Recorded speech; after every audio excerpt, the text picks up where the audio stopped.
দুর্নীতির জন্য এসএসসির 2016 সালের পুরো প্যানেল বাতিল করেছে সুপ্রিম কোর্টের প্রধান বিচারপতির বেঞ্চ, জানিয়ে আলোড়ন পড়ে গেছে রাজ্যে।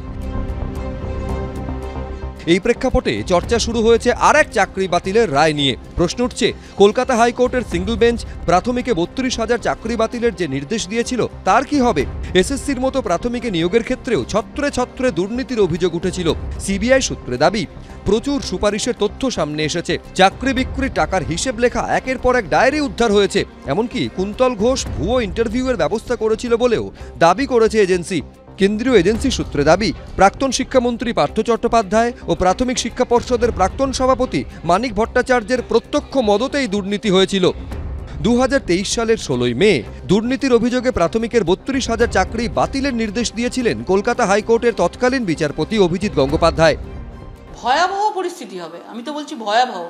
পশ্চিমবাংলা মমতা বন্দ্যোপাধ্যায় জানতো, কিন্তু ভেবেছিল যে আজ নয় কাল, আজ নয় কাল, তো তাড়াতাড়ি কিছু হয়তো আসবে না। কিন্তু খাড়া ঝুলছিল ঘাড়ে, এখনো খাড়া ঝুলছে। আরও 32,000 লোকের চাকরি যাবর অবস্থায় রয়েছে। কারণ এই সরকার কখনো সাধারণ মানুষের কথা ভাবেনি। কি করে একটা চাকরি থেকে কি করে টাকা নিতে পারে, 10 লাখ 15 লাখ যা টাকা পায় নিয়ে নি, ঘরে ঢুকিয়ে নি। কারণ এই সরকারটা তো বেশি দিন থাকবে না, তারপর যা হয় দেখা যাবে। এই মানসিকতা নিয়ে এই সরকার চালিয়েছে। এই রায়কে চ্যালেঞ্জ করে ডিভিশন বেঞ্চে যায় প্রাথমিক শিক্ষা পর্ষদ এবং চাকরি হারা শিক্ষকরা। তাতে অন্তর্বর্তী স্থগিতাদেশ দেয় বিচারপতি সুব্রত তালুকদার ও বিচারপতি সুপ্রতিম ভট্টাচার্যের ডিভিশন বেঞ্চ। সিঙ্গল বেঞ্চের তৎকালীন বিচারপতি অভিজিৎ গঙ্গোপাধ্যায় প্রাথমিক শিক্ষা পর্ষদকে আরও নির্দেশ দিয়েছিলেন 3 মাসের মধ্যে 32,000 পদে নতুন নিয়োগ প্রক্রিয়া সম্পন্ন করতে। সেই নির্দেশ বহাল রাখে কলকাতা হাইকোর্টের ডিভিশন বেঞ্চ। এই অংশকে চ্যালেঞ্জ করে সুপ্রিম কোর্টে যায় প্রাথমিক শিক্ষা পর্ষদ। নতুন করে 32,000 শিক্ষক নিয়োগের হাইকোর্টের নির্দেশে স্থগিতাদেশ দেয় সর্বোচ্চ আদালত।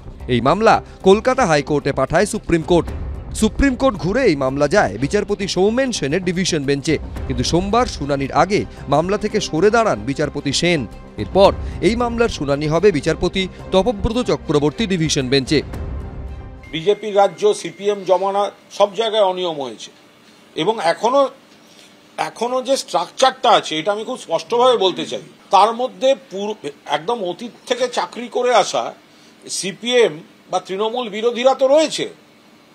ফলে কিছু ক্ষেত্রে তো তারা যে অন্তর্ঘাত করছে না, ভুল টুল অনিয়ম একটা কিছু পাকিয়ে দিয়ে ছেলেদের বিপদে ফেলে ইস্যু করছে না, অন্তর্ঘাত চলছে না, তার গ্যারান্টি কে দেবে? সিবিআই, ইডি দুটি কেন্দ্রীয় এজেন্সি প্রাথমিকে নিয়োগ দুর্নীতি মামলায় তদন্ত করেছে। কেন্দ্রীয় গোয়েন্দা সংস্থা 11 জনের বিরুদ্ধে চার্জশিট দিয়েছে। অন্যদিকে ইডির চার্জশিটে 54 জনের নাম রয়েছে। চার্জশিটে 1 ডজনের বেশি গোপন জবানবন্দির কথা জানিয়েছে সিবিআই। সাক্ষ্য গ্রহণ করা হয়েছে 132 জন চাকরি প্রাপকের। নিয়োগ দুর্নীতি মামলায় অন্তর্বর্তী জামিন পেয়েছেন সুজয় কৃষ্ণ ভদ্র ওরফে কালীঘাটের কাকু। তাপস মণ্ডল থেকে কুন্তল ঘোষ, শান্তনু বন্দ্যোপাধ্যায় থেকে অয়নশীল, সকলেই এখন জামিনে মুক্ত। প্রকাশ সিনহা, আশাবুল হোসেন, দীপক ঘোষ, এবিপি আনন্দ।